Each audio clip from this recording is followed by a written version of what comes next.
7/2026 Madanapalle market సంబంధించిన ధరల యొక్క సమాచారం.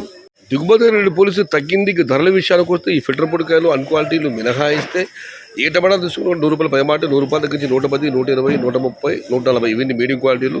క్వాలిటీ టమాటాలని ₹150 దగ్గర నుంచి 160, 170, 180 ఇవి అత్యధికంగా ఆధారపడుతున్న యావరేజ్ ధరలు. టాప్ అంటా ప్రస్తుతానికి మదనపల్లి మార్కెట్లో అక్కడక్కడ మాత్రమే ₹190 నుంచి ₹200. మొత్తం మీద చూస్తే ₹100 నుంచి ఆరంభపు ధర, ₹180 ముగింపు ధర. టాప్ అంటా 200. Today Madanapalle market tomato small boxes ₹100 starting rate, ₹180 ending rate. Top and top ₹200. ఇంట్లో మదనపల్లి మార్కెట్ తక్కువ వెలే చిరు గ్రేడ్ ₹100 ఆరంభం, ₹200 मुड़िबो. आज मदनपल्ली का टमोटा छोटा बाक्स ₹100 से शुरुआत है, ₹200 अंत है. ఇది ఈరోజు మదనపల్లి మార్కెట్ సంబంధించిన ధరల యొక్క సమాచారం. నిన్నైతే టాప్ అండ్ టాప్ 240 పట్టడం జరిగింది. ఇవాళైతే 200గా పరిమితమైంది. ఇంకా చాలా మంది వేలం పాటలు ఉన్నాయి. మరి చూడాలి వేలం పాటలు పూర్తి తిరిగి టాప్ అండ్ టాప్ ధర 200గా పరిమితం అవుతుందా, మరింత పెరుగుతుందని. ప్రస్తుతానికైతే టాప్ అండ్ టాప్ మదనపల్లి మార్కెట్లో 200.